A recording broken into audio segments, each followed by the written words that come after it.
Two. All right, we are live. It's time for a polka. Everything under the sun. Hold on.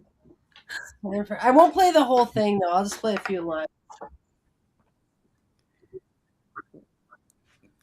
Wait, what is that? Wait, oh, hold on. I got my Facebook open or something. Oh yeah, the sound was not coming through for me. Okay, can you hear me now? Yep. All right, here we go. Let's see. All right.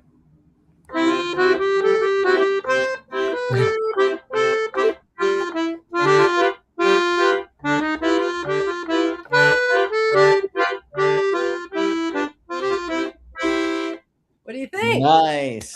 Yay! Is that so What's the name of that little ditty? The Wiener Schnitzel polka. Oh, Oh, nice. now I'm hungry. Show me your Wiener Schnitzel. I will too. It's right here. Interesting. Yeah. If anyone's here in the chat and they want us to let them in the room, we can definitely let you here. Someone's here and I'm gonna give them the address if they want to pop in the room.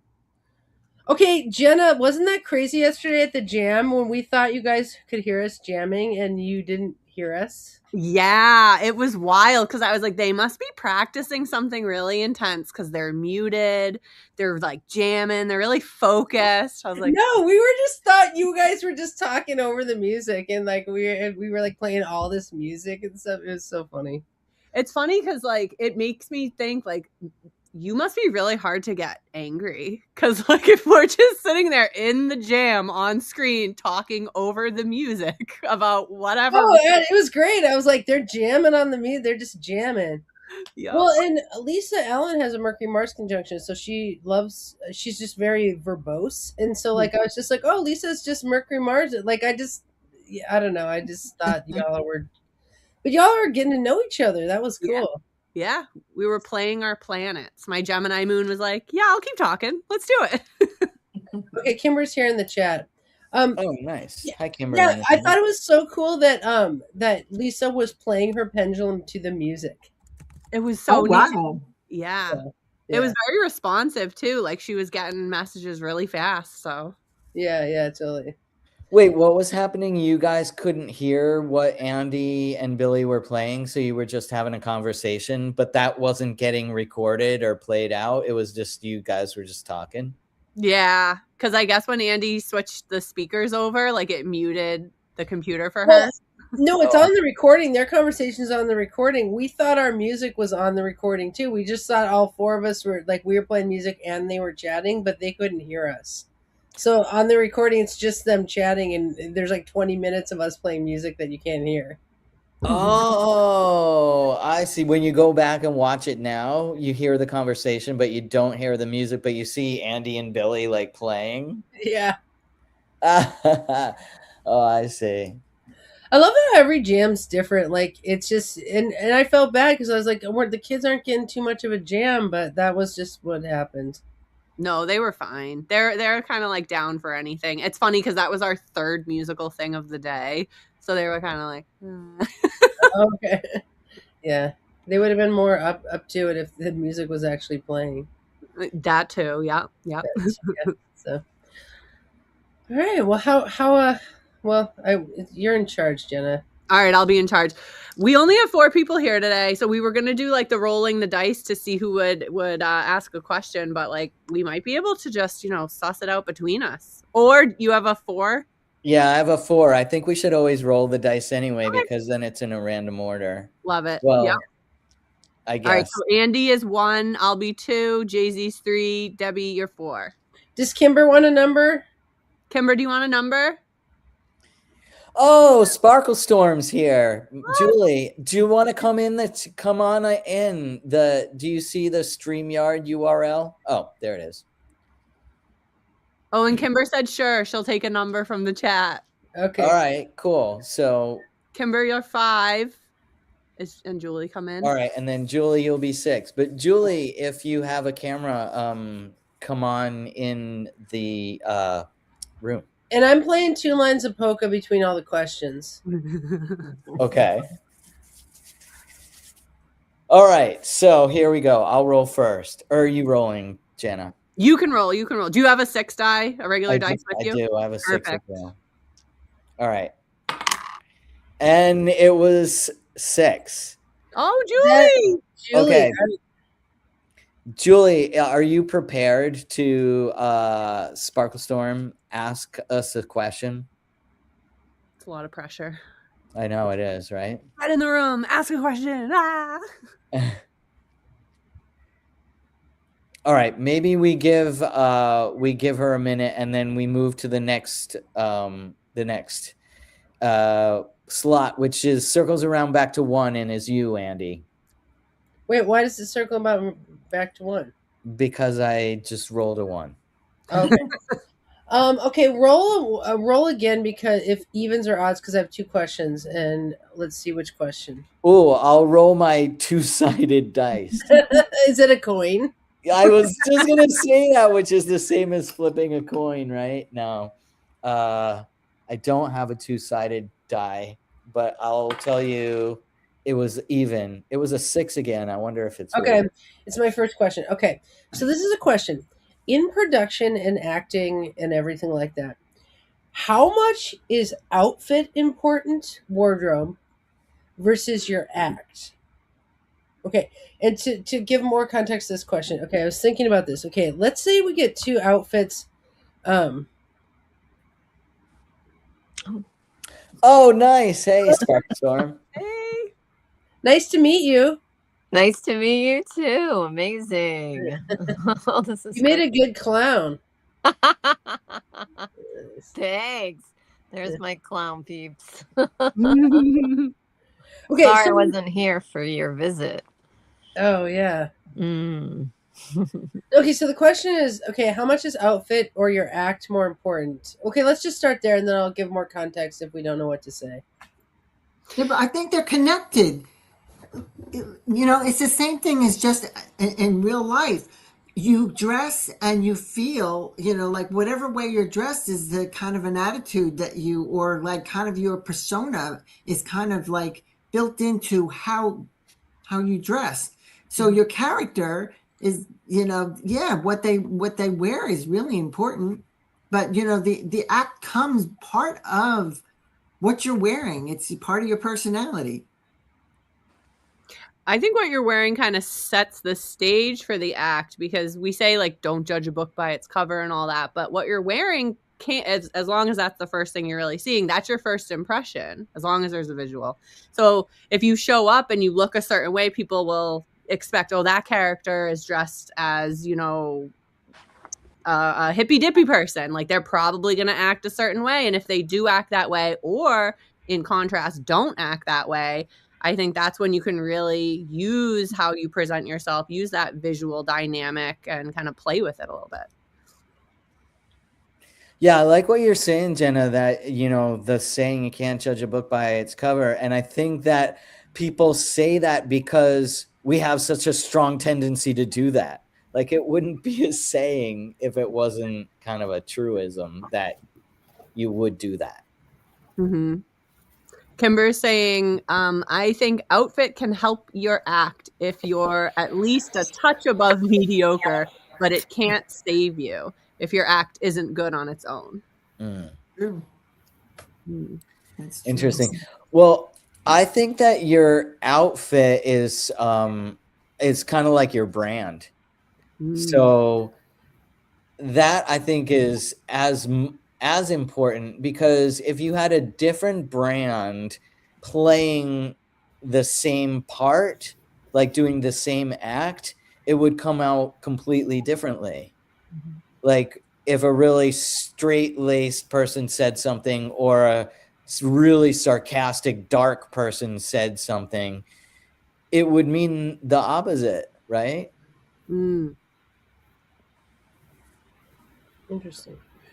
Okay, so to build on this, and wouldn't your brand have to be Magdalena? Sorry. Go ahead, Magdalena. Well, I was just going to say, doesn't your brand have to deliver? There has to be some internal consistency, right? rather than a projection that you're kind of distancing yourself from. Like you're saying, JC, you're talking about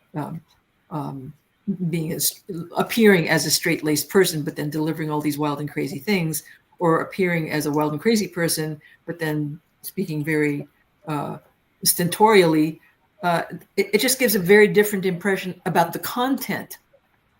It affects how people are receiving the content.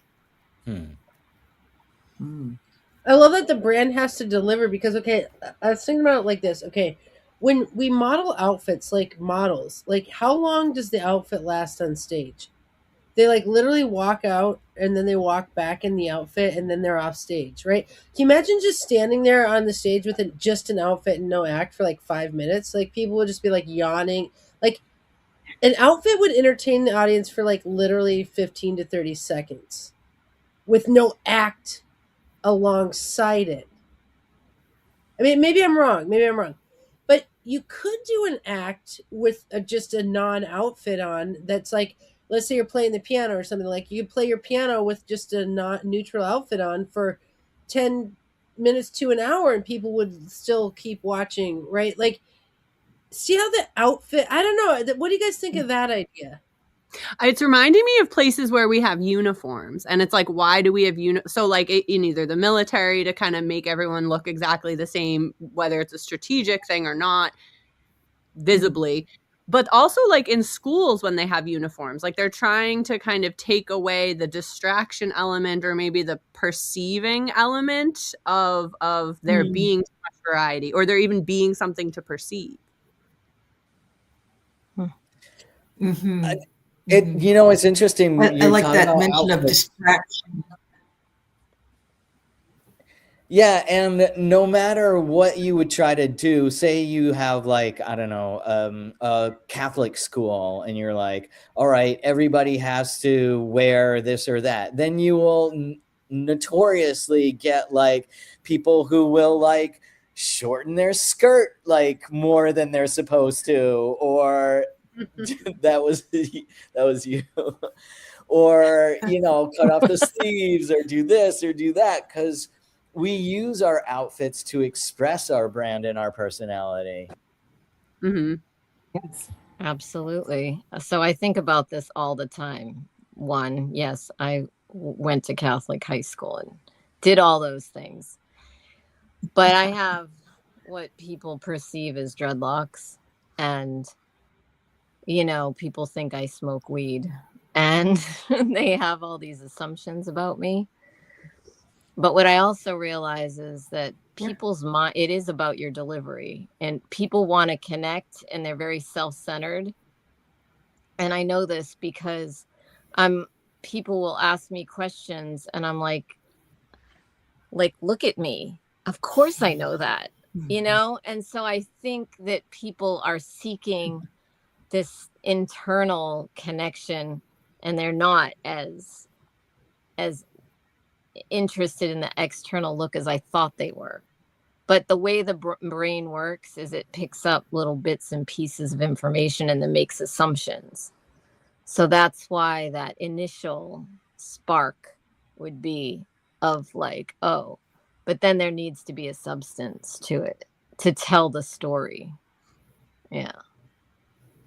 It's like a prop. It's like the background, the whole scene that you set up. It's all part of like whatever, the characters are going to bring into their acting, whatever they're acting, whatever their script is, whatever they're supposed to be, whoever they're supposed to be in that play or that video, whatever, it all comes together,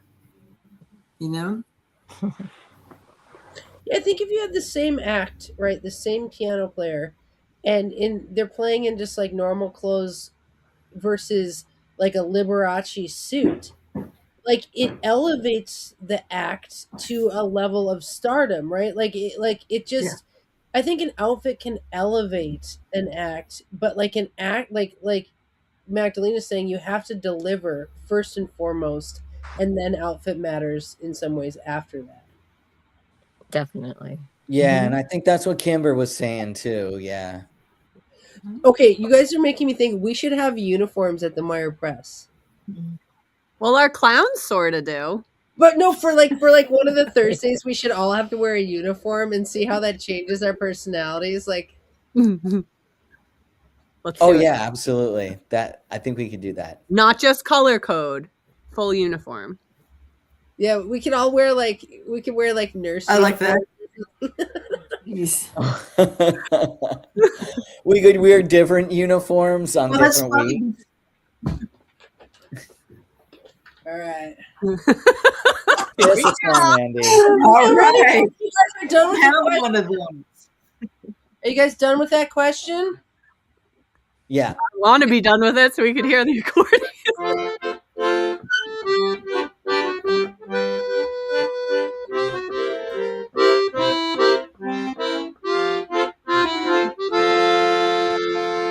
All right. Okay. There you go. That was so good. Magdalena needs a number. Oh, and we wanted to circle back to Sparkle's question. Oh, Sparkle, do you have a question? No. Oh no, but you know what came up just before your accordion, which was amazing.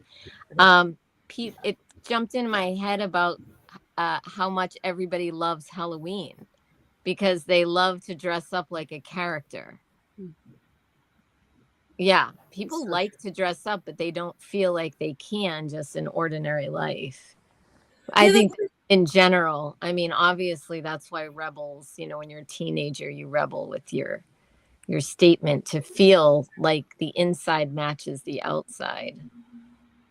Yeah. That makes me think that if your act is playing a character, then your outfit is super important because it shows the character. Like the costume is the act. Definitely. I mean, I know when I get up in the morning, it's like my favorite thing to do is to get dressed.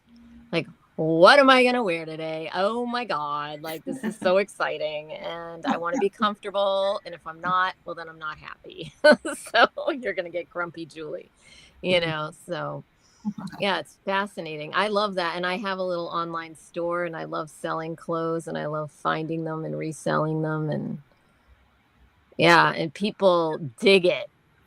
It's a thing. We They should love get it. our outfits at your store. Yeah.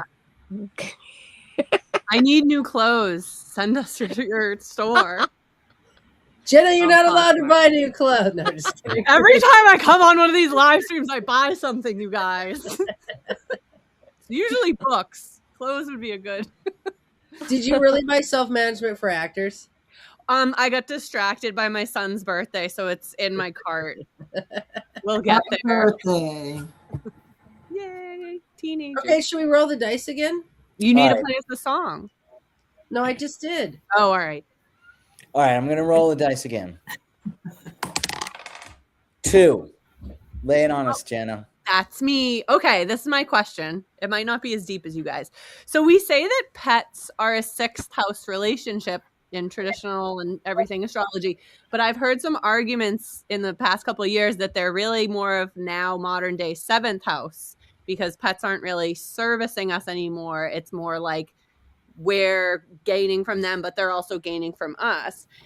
What do you guys think about that? Do you still think that pets are a sixth house relationship? Do you think there's an argument for it being a little bit more seventh house nowadays? Or also the idea of when people are like, it's my fur baby. So now we're pulling into the fifth house too. Do you think that the fifth house, seventh house is kind of trying to like average to bring us back to the sixth? Your thoughts? It could be the fifth or the seventh. You know, like that's your partner. Somebody wanted to know how they had, you know, they had Leo on their 8th house and they didn't have a partner to share anything with. I said, but you have a whole lot of cats in your house. So, you know, that could be, you know, that she's sharing her house with her cats. And particularly being it was Leo. But you know what? It can be like if it's like, you know, you have a heart connection with your pet. I guess it could be 7th house. You know, you could have a love. I'm not going to get into that, or the 5th house. But you know what? You can, you know, but you still have to service them. They can't feed you. You can't, you know, you can't let them feed themselves because that could be dangerous. You know, you do have to service them. You have to take them to vets. You have to take care of them. Mm-hmm. you know. But then they're also kind of your prisoner too, right? Well, yeah, you know, you could think of it that way, or you could think of it as like, you know, our teachers or people who, you know, look over other people. Do they feel, you know, nurses don't feel that way. They love doing that, you know. Okay, Kimber that was said my that bit. her dogs are very fourth house for her. What, fourth house? Yep. She says, my babies are fourth house for me. Because they take over the house? Or maybe they give her a sense of feeling like she's home. What do you think? Grounded with them? She can expand upon that more. Jay-Z, you have a cat now. I do. Let's see. I think my cat's kind of like my roommate. So what house would that be? Fourth. Yeah. I have to say Merlin came in the room right when you asked this question, so that's weird. He has an opinion. Yes, let's hear it from Merlin. Merlin, what are we? What are we anyway? Let's define the relationship, Merlin. Yeah. But, you know, where are we going with this? He's looking at you like, what do you mean? What, you want to talk to me? Yeah, say that, you know. We're definitely fifth house, me and Merlin. Yeah. We're doing some nightlife activity. He's come to everything under the sun with me, and we're on a date right now. So he's my fifth. And you know, he has his back to us, and he's I was just kind like of laughing, really Jenna, focusing on you. because Go ahead, Magdalena. I was just thinking about a friend of a colleague of mine who has a dog. Takes the dog everywhere, to work, you know, to everything, and he doesn't mind when we tease him as like, yeah, that's your partner, that's your date, your partner, whatever. But I can't quite. There's something about the seventh that has to do with sort of an equal sort of station, I think, you know, because you're entering into the relationship voluntarily and with some autonomy. You know, you're acting on a basis of your own autonomy. I would. That's how I consider this real. Is you have that ability or that autonomy to speak for yourself. Yeah, like maybe because they can't, they don't speak, then they're not. I see seventh Kimber's. house. Oh yeah, Kimber just said they have, for Kimber's dogs, they have their own beds. They've seen me through my most private moments that others don't have a front row seat to. It feels familial to me, but not parent-child like a cozy roommate. That's seventh house. Well, my I pets can are remember.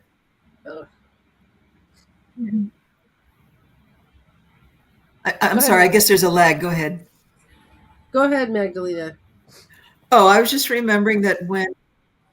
Thank you. I was just remembering that when I was when my son was very small, it was just us home, and I started to have some kind of a fainting spell, and the little guy, you know,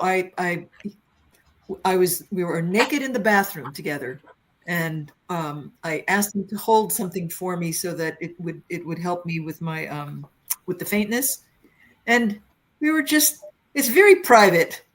There's nobody else that has a front row seat, and it was very familiar, but it was definitely parent-child. And he was fantastic. He was like, he ran and got whatever it was and everything like that. So I don't know. I mean, I've had pets, a cat that used to sleep with me all the time and like that. But in the end, she decided to leave. She actually went out so I guess maybe in a way that was a partner who decided to leave.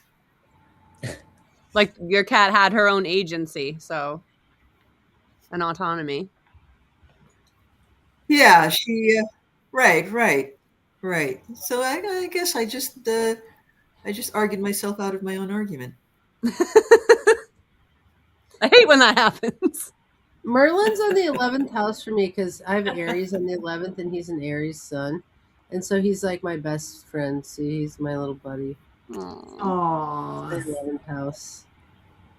And he shows up when you're in the group. So Yeah, totally. He loves this show. He doesn't actually meow at me during my workday, just said everything under the sun. Yeah. that's so cute. So were you saying that pets are like relationships? So that was a 7th house thing? Or Well, they traditionally say that relationships with pets or just having pets in general is considered something in the 6th house, and the 6th house is traditionally the house of service. So it's kind of like your pet is in service to you, but you're also in service to your pet. So that type of flow dynamic. But nowadays, where we pamper our pets more, and you can buy them like Tiffany and Company water bowls and things like that, it doesn't really feel quite like a 6th house relationship anymore. We're like giving luxurious gifts and, you know, really caring more about our pets. But in return, people feel like their pets are way more emotionally involved with their owners as well. So that's why there's kind of, in my understanding, why people are kind of saying, no, it's a 7th house relationship now. got it. Kim? Yeah, I kind of don't buy that, Jenna. I think it's still in service of fulfilling somebody's strategy to meet their need. It's just a different need that modern people have. And the need is to like be able to, you know, substitute their pets for filling other needs. Mm, And I think it's still service. yeah, brings it back to the 6th. Yeah. Could I it think depend on the pet? Could it depend on the pet and who they are and how they act and where they are in your chart? Yeah, I think so. Like, I have a friend who has a 17-year-old, like, hairless chihuahua looking thing with the tongue hanging out of its mouth, and she buys him all these little sweaters and like carries him around and all this. Like, if anything, she's in service to this little dog. And she found him like on the street, like kind of not doing so well. So in a way, he did have some agency. He could have been like, nope, I'm done. Like, bye, don't catch me. But I don't know. It's a good question. Tim's here too in the chat. Oh, hey, Kim. Oh, man. I was thinking, I don't want to have a pet. I mean, maybe a cat, but I'm allergic to cats, so my body kind of made that decision for me.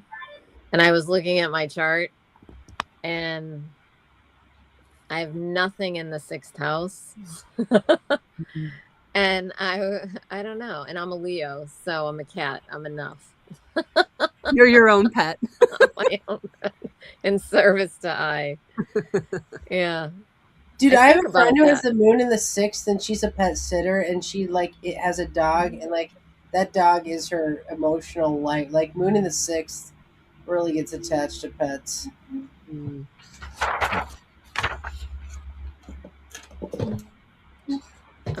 I'm ready learning a when lot. You guys are. Because I have All right.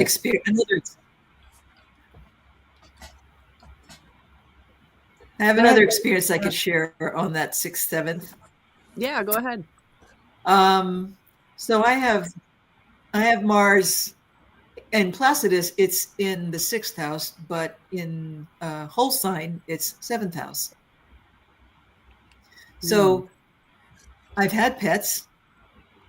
And around the time that I actually Uranus crossed over my midheaven, sun midheaven, in 2018, is when I started, studying more about these different house systems, and really picking up on astrology and everything like that. So I read that people with Mars in the 7th house, if they had a pet,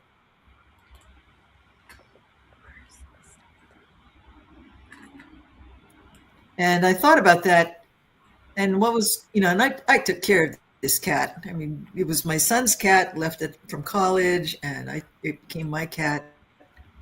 Well, turns out he ends up getting feline leukemia. He's already been given the shot, but he gets the feline leukemia, so he has the cancer, and he has to have the leg amputated where he had gotten the feline leukemia shot. So we went through it, and very successfully, and he stayed my cat for the next 3 years. But he had to have surgery. So was he were we kind of caregiving each other when I was thinking of him, when I was thinking of myself as being a 6th house Mars, or what was happening when it became 7th house Mars? So I don't know. Good question. So, hey, Kim, Venus rules cats and Mars rules dogs. That's all I know. And Well- Kimber keeps killing her 6th house, her 8th house plants. That's awesome. Dissolution of plants. All right, here we go. Are we going to move on to another question? Sure, yeah. Let's hit it, Andy.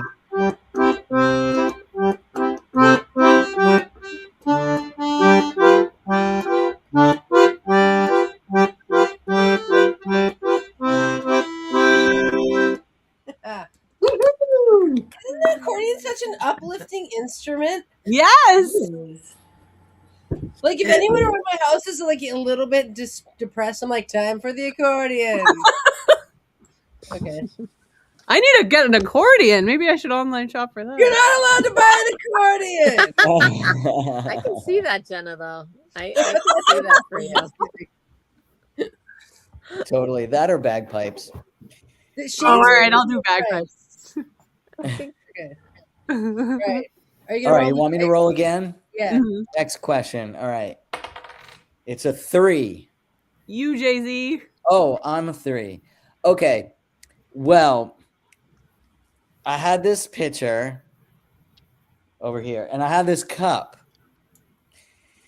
And I don't know, I was trying this thing out, and it's I don't know, I'm not really sure. Debbie, Yes. here, can you try this and Oh, tell me what you Oh, think? yeah. Okay. Yeah. Oh, okay. What? It has a weird smell. Okay, I'm gonna try this. Try it and then give it to someone else and see. Okay. Yeah.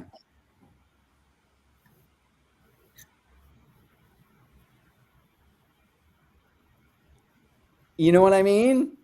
I know it's. Oh my gosh, Magdalena here. Magdalena, please. Oh no. Really? All right, I will. There you go. There you go. Okay, give it a whirl. Thank you. You're welcome. Yeah, I'm not too sure that I'm still, it didn't kill me or anything, but I don't know. What do you think? I don't know. It's like really weird. I don't know. It has some hints of licorice. Oh, that yeah, but just a little bit. There's something in it. Yeah. Yeah. Absolutely. Yeah. Magdalena, give it to I don't someone know if you else. like licorice. But if you don't, Who okay. Let me give it to Andrea. That's it.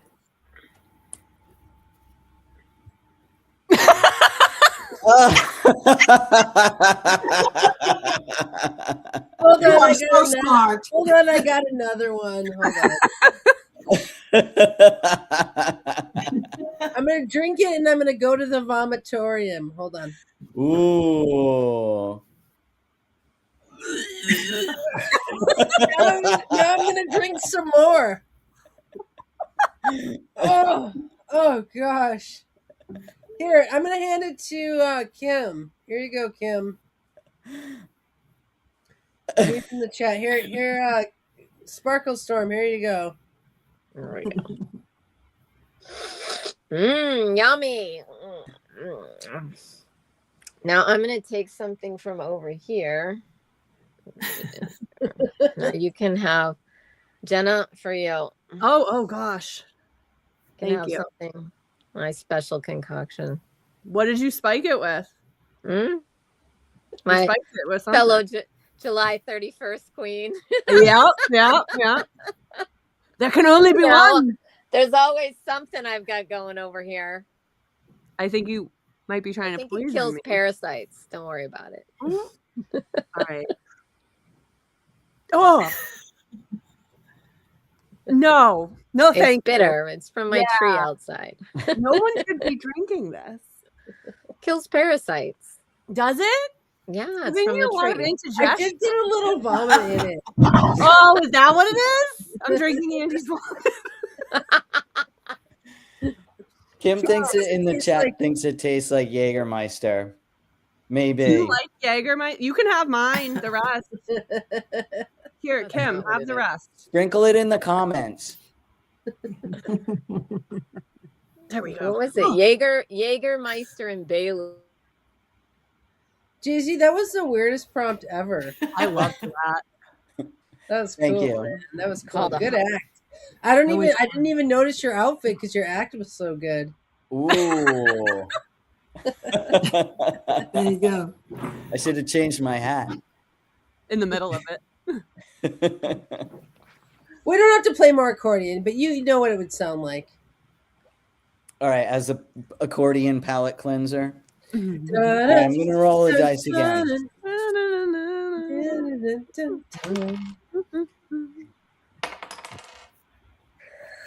All right, I'm getting some repeats here. Hold on.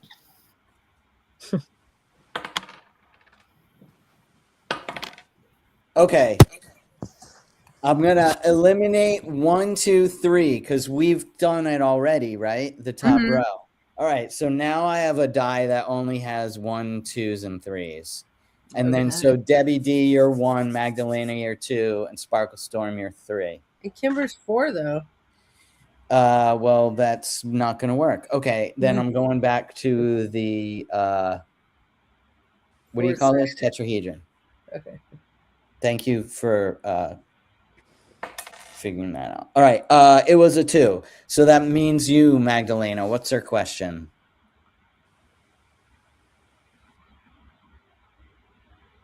Or maybe she didn't know that she might be put on the There's a spotlight. lag. There's something I lagging. think Yeah, she's she's frozen. All right, I'm going back to the 3, and Debbie, you're 1, Sparkle Storm's 2, and Kimber's 3. 2, Sparkle Storm. okay. Do you have a question? So the question can be anything? Mhm. Oh. All right. It doesn't have to be specific to anything. All right. So all right, let me give it a quick think for a second. I wanted to ask something about like how we perceive our realities, because I am somebody who's like a very big picture person, and I struggle, and I know it's because it's in my chart, but what are you guys' opinions on like the perception of reality and what's going on in little pods? Like there's the news, and there's the, you know, and then there's like me who's over here in a bubble, who's just like dancing in nature and taking care of friends. And I don't know, I guess I just would love to hear from others about how they choose to live, and how, like, do you watch the news, and how do you feel in this world today? and how do you manage all the personalities? I don't know. I'm just I have a lot of personalities in my life, and my job is to help them. So that's just what I'm here for. But I'm curious about other people and how they, I don't know, live day to day. I don't know if that's a question, but how do you No, live day no. to day? How do I live day to day? The first thing I do, I have a routine. I have Mercury rising in Virgo rising. So I have kind of a routine. I get up and I have to walk the dog first, and then I make the coffee, and then I check out all the transits. I have a journal for that. I have a separate journal for that, and then I have my own inner. I do another journal writing. I have two journals. One's for all the transits, and then one is for just what's on my mind, what's going on. And then I do Qigong, and I meditate. And then we have breakfast. Sometimes it's not till 10 a.m. And then sometimes I get on to see what Andy's got on. I'll get on to food. Oh, this looks interesting. Let me pop onto this. Or, and then just a bunch of other stuff that goes on. I got to take care of my hubby. I got to take care of the dog. I got to take care of the house. I got to take care of all my astrology stuff. And then all of a sudden it's 5 o'clock and I got to make dinner. That's pretty much it. Wow. I can speak to the news question, because I get this a lot. Like, people are shocked by the fact that I don't know what's going on with the news legitimately.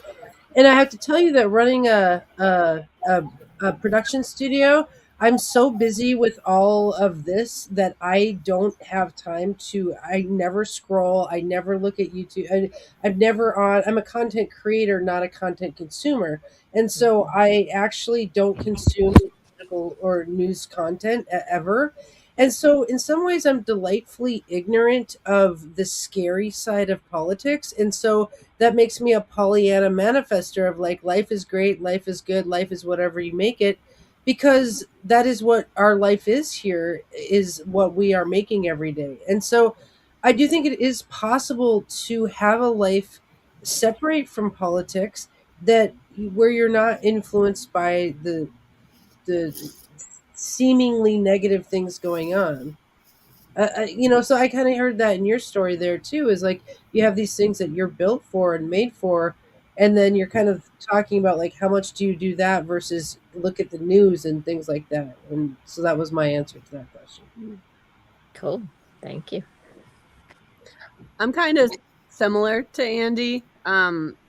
I was a huge activist before I got pregnant with my oldest, and once I went into motherhood, it was very like protection time. And I realized that like there were emotional labor, mental labor factors in the amount that I was engaged in global news, in global awareness, global realities, if you will. And now I'm in a place where it still comes up in my life because of the work that I do outside of astrology, but it's kind of like I approach it on a need to know basis. Like the information that I need to know will find me, and it does. And beyond that, I can really only engage with what I can control. And as far as perceptions and realities go, I'm of the belief that we all live in our own reality, and there are infinite possibilities for what those realities could be. Therefore, the decisions that we make in life are almost like choosing different realities. When people are like, oh, I'm timeline hopping or whatever the latest trendy words are, it's like, yeah, those are just decisions that we're making. Those are just alternate routes, alternate choices that are informing our experience of reality.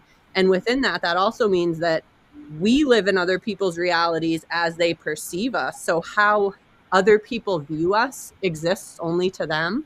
How we view ourselves exists only to us, which is kind of freeing to me, of like, I don't really care so much a lot of times what other people think of me, because I know that the me that exists for them is only for them, just like the me that exists for this person or this person or this person. So you really can only entertain your own reality. And it's kind of like this isolated, lonely view in that no one will ever fully be able to witness your reality. But that really empowers me to find my confidence and validation and inner truth from myself rather than looking for it in the outside world, if that makes sense. Yeah, totally. Fab. Yeah, I think I'm along those same lines too. And like a couple weeks ago, the Course in Miracles sentence was, well, something like, "I choose my reality," and I think that pretty much sums it up. Like first off, like I choose my reality over somebody else's reality. But also, I choose for myself what reality is and what is true. Because I mean, you know me well enough to know that I'm also a big manifester. So I start my day every day choosing how that day is gonna unfold, and then make that thing happen.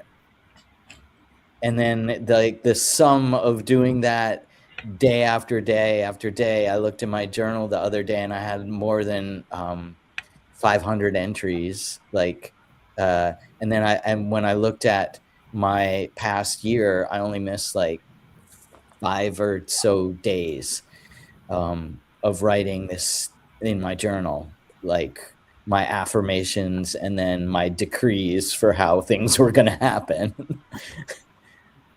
So, yeah. Cool. Kim says he changes his vocabulary to get past the mental junk he has. I think that's interesting. That, like, words are blessings in a way of, like, if you start using a different vocabulary word, your actual narrative changes, which changes the thought pictures people have in reception to you. And, so I think, yeah, that's cool. I like what Kimber said about she gets involved with human rights and social issues, especially local things. I don't get that far into it, but somehow I always seem to know what's going on, and I try to dismiss it. But there's, I remember when I was working, and I would go into work, and they would say, "Oh, what do you think about this?" And I said, "What's happening?" And they said, "Don't you watch the news?" And I said, "No, I wait for you to tell me because I have no idea." But the news just does seem to come to me, and I try to. I can't absorb that. It's too much. It's just too much. Like you said, you have to protect yourself, your energy, and your inner peace. Otherwise, you get, then you become part of that nuclear globby thing that is just out of control, and I don't like that feel. So I don't get that involved with it either. It's like, I have my own opinions about it, about the politics of it all, but I don't get too involved with it. Yeah.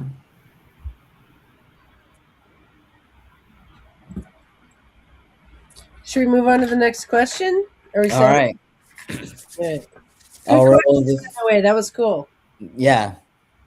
I'll roll the 3 again, and it's a 1. So Magdalena, do you have a question? Hopefully the internet won't go out right when you ask me, when you pick me. Well, I was thinking about materialism.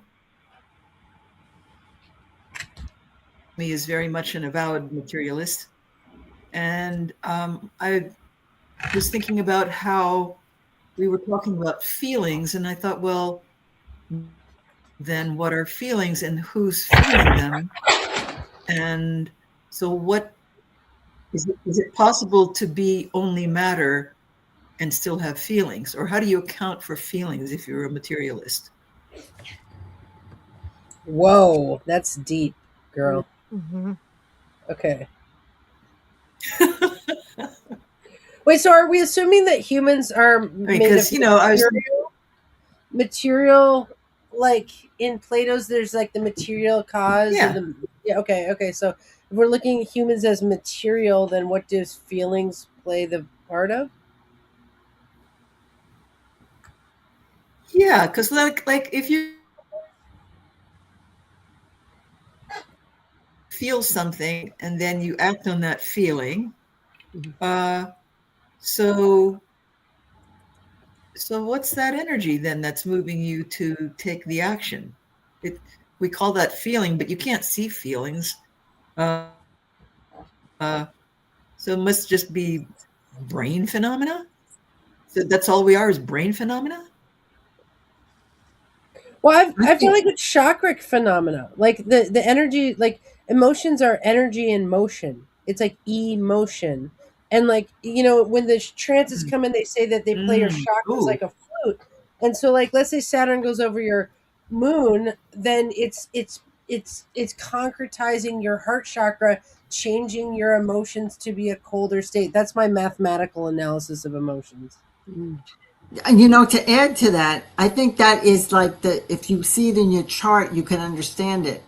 But I think what the trigger is some sort of past experience that you had in your life when you were a child, when you were young, even maybe before, while you're in the womb. I think that there are experiences you have that trigger what causes your emotions. You could find it in the chart, what kind of emotional kind of person you are. I mean, if you have your moon in Capricorn, it's not going to be the same thing as if it's in Scorpio or Pisces. So I think that there are certain, triggers from your own experiences that create that kind of emotional response to whatever's going on that makes you either, all of a sudden you go bonkers, or you cry, you cry about something that's beautiful or something, or you cry because of a loss. Those things have to do with a connection with the people that you have been with and experiences that you've lived through. That's just my opinion.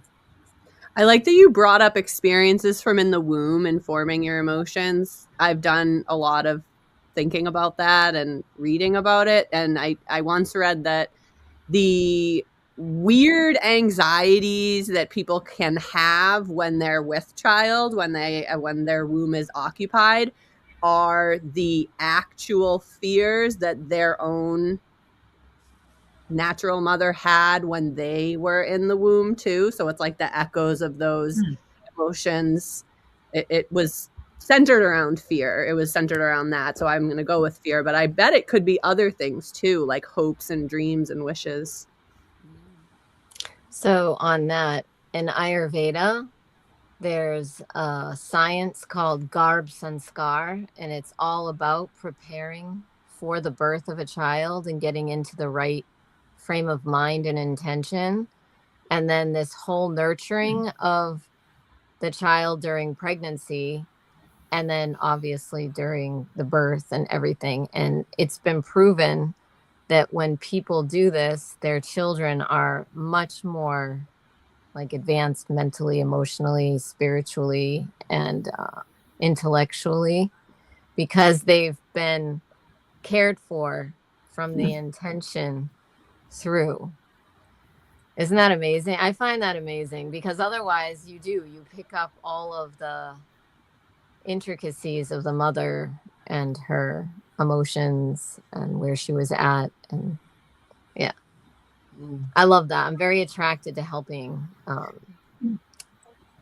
with fertility and this kind of thing. Oh. Well, I have heard that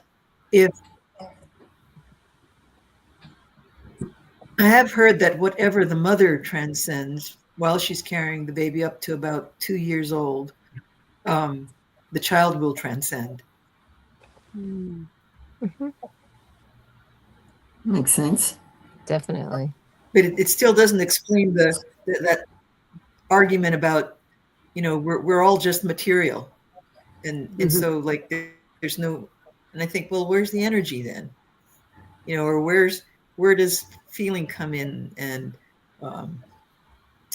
because you can't see it, and how do you measure any of that? But there's no machines that measure those things. How do you measure being alive? Isn't there the difference in the body weight that when a person dies? Mm-hmm. Okay, not to be too literal about your question, but you All can right. see it. With my Pisces, Moon, Square, Neptune, I can feel auras. I mean, I can't feel them that much anymore that I'm on meds, but one time this woman was telling me this really sad story, and I felt this rolling plasma coming off her chest. It was just like rolling water waves like this. And then she was like, "Oh, thanks for letting me get that off my chest." And it's like in the Oh aura, it wow. actually comes out in plasma. It's in this book, Esoteric Anatomy. You can actually read and study the anatomy of the aura. And the thing is not every chart has a lot of plasma available in the aura. Like if you don't have any water in the chart, there's not a lot of, some charts are not very emotional. They're more intellectual. Those are like kind of air charts and things like that. I know that you're asking a really good question, and I hate to be so concrete about it, but like I do feel like you can see and see emotions if you have certain sensibilities. I mean, absolutely. I was just with No, a I friend. like that because, Sorry. yeah. I was just thinking, I was just with my friend. Go ahead, and Sparkle. she's not well, and I picked up on all her symptoms. And I had to keep protecting myself. And you just said that, Andrea. And I'm like, oh, yeah, my moon is in Cancer. And it's all by the water. And I have a lot of water in my chart. And yeah, you have to be careful. So I was like protecting myself. Yeah. But yeah, not everybody's as emotional. Like I'm very highly emotional. Yeah. And I know other people aren't like that. So it has a lot to do with our charts. I don't mean to be redundant. I feel like I keep talking about this. Like I was talking about it to Jenna and Jay-Z, but it just pertains to certain conversations. I don't know. Jamming on plasma. I want to. No, I like that. I'm glad that you were being concrete. Okay. I love that question, Because though. it's important, just because, you know, well, what Sparkle was saying, and you, Andrea, and Jenna, it made me look at the chart of the person I was thinking about, and I was like, oh, just the ascendant in water, and maybe the North Node and the MC in water, and there's no other water placements for this person. And yet they're one of the most spiritual people I know. They just deny everything having to do with that other dimension. I mean, I guess the thing we're refuting there is that humans are just material and not energetic systems. I mean, the chakra system is an energy system. So, Jay-Z, were you going to say something? Oh no, I'm just agreeing that, like, yeah, we're not just the physical, like that. I don't know how you prove it other than like quantum theory. Like quantum theory proves things like that like we are two things at once, just like a light wave. A light has can be a wave or a particle, and it can be scientifically proven to be both of those at the same time. Or that something, you know, the whole Schrodinger cat thing, like that quantum things are not of a known state until the observer nails them down as being one or the other. So I guess I like maybe what you're saying, Andy, that it's a kind of disagreement with the premise of the question. That's why it's such a good question. Like from a Socratic learning perspective, it was such a cool question because it was challenging us to think in a certain way in order to like uncover realities, you know. And just so you know, a lot of people believe that the dense human form grows on a huge helix of light that's affected by the planets. And so it's like our dense human form is our chart in 3D form that you can material. It's the congealed form. In Greek, the word was hypostasis, is the word for the natal chart. And hypostasis is the jelly at the bottom of a jar. So like our congealed body is the jelly at the bottom of a jar, which is like all of our aura and all that, you know, that interacts with the planets. All right, well, you guys, we got to close the room. Oh my God. That was a weird and crazy hour. That was a weird. Yeah, it was. Sparkle Storm, thanks for coming. It was great to have you. Yeah. Thank you. Thank you for having me. If you want to Yeah, come, nice to meet maybe- Sparkle. I'm sorry, Magdalena, you have a lag, so it feels like we keep interrupting you, but it's just that we didn't hear you. Sparkle Storm, if you want to come every week, well, let's get you on my email list so I can email you the link directly. And that's all. Sounds good. All right. Bye, everyone. Bye. Thank you. Bye. Bye, everyone. Bye, Kim Wow. and Kimber.